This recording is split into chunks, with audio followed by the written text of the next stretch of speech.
Now to have a quick run of it, let's go to get transaction data and place a breakpoint right here.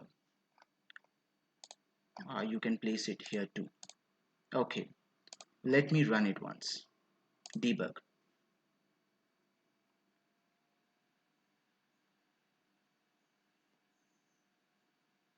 So here it is, right? So we have written a code to launch the particular desktop application, and then we have put some message box saying it was launched. Just click on OK, and here we have reached this particular point. Just click step into, and you can see the value of should stop should be false, right? Because we haven't stopped it from the orchestrator.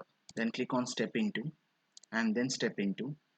We are into right side of this flow, and then step into,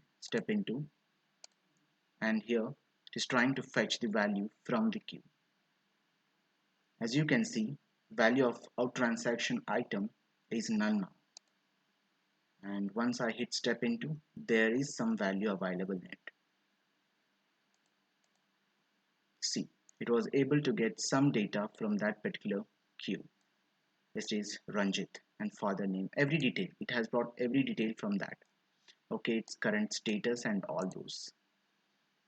Just click step into, so it is passing through the left hand side of this if else, and it's done. So it is out of that get transaction data, and here we should be able to find the value of Ranjit. And if I just go back to this, it was new. So if I just refresh it, it's in progress now. That indicates the bot has picked this particular item from this great queue.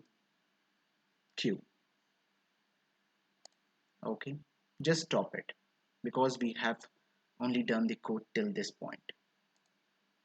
Okay, and then you can see that once it has the information,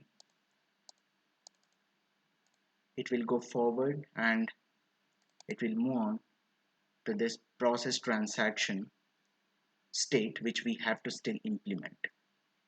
Stop it.